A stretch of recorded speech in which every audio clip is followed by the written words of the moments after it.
Dès l'instant qu'on est passionné par ce qu'on fait, indépendamment du produit qu'on va réaliser, on le fait avec le cœur avant tout et avec les yeux. Abidjan Restaurant Week, je suis Beltramo Jean-Marc, le chef de la Villa Savoye, restaurant Abidjan. Prise 1.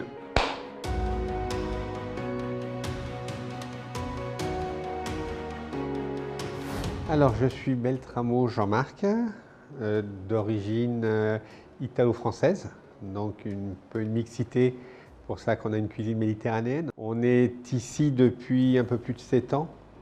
Le restaurant est ouvert d'un peu plus de 6 ans et demi. On essaie de travailler en majorité sur des produits locaux, même si on doit être amené à acheter au travers des fournisseurs à l'étranger, comme en Italie, sur différents produits.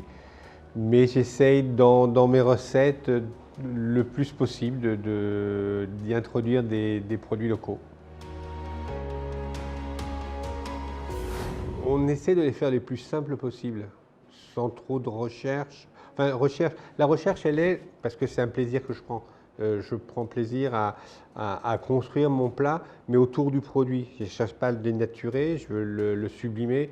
On essaie de travailler, de sublimer les produits locaux avec des recettes méditerranéennes. Quand je dis méditerranéenne, c'est à base d'huile d'olive, mais ça n'empêche pas qu'on puisse y introduire des épices qui nous viennent, ça peut être d'Extrême-Orient, ça peut être d'endroits un peu plus loin, quoi.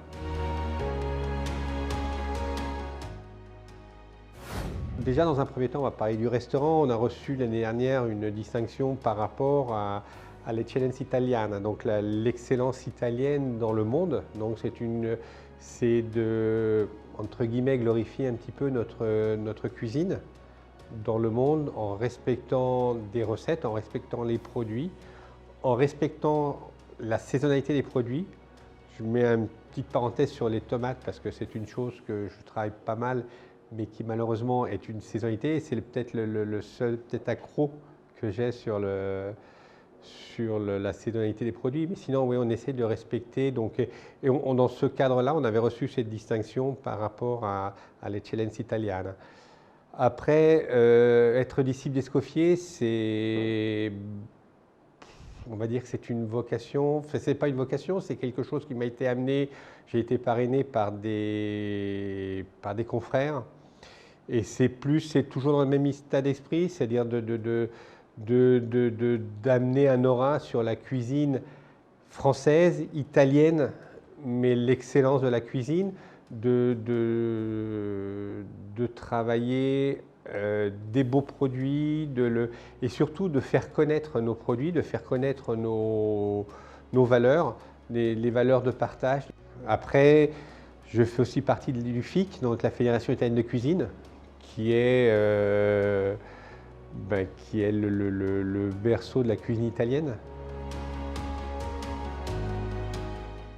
Moi, je suis passionné des risottos, donc c'est vraiment même si je ne le mets pas trop en avant, c'est des choses qui me plaisent beaucoup. On va dire que c'est les pâtes en règle générale, que ce soit avec des fruits de mer, que ce soit avec des légumes, parce que j'aime beaucoup les léguminagineux, que ce soit tout ce qui touche aux légumes, aux fruits, aux poissons, aux crustacés, aux céphalopodes, aussi un peu la viande. Après, j'aime beaucoup le cacao, j'aime beaucoup l'anacarde, enfin la noix de cajou. On essaye d'élaborer, pas simplement sur des desserts. Il m'est arrivé de faire, encore il y a quelques temps de ça, un pigeon au cacao. Donc ouais, on a travaillé le coffre, on a fait un jus avec le coffre, on avait travaillé, moi je m'amuse, c'est mon petit jardin, c'est plus un plaisir. D'ailleurs, ça doit être comme ça doit être une passion. On ne le fait pas pour faire un travail, on le fait parce qu'on est passionné par ce qu'on fait. Et je pense que dès l'instant qu'on est passionné par ce qu'on fait, indépendamment du produit qu'on va réaliser, on le fait avec le cœur, avant tout, et avec les yeux. Parce que faut rappeler qu'un plat, quand il arrive, c'est d'abord la perception visuelle avant l'olfactique ou avant le goûter qui fait que le plat va être beau. C'est 30%.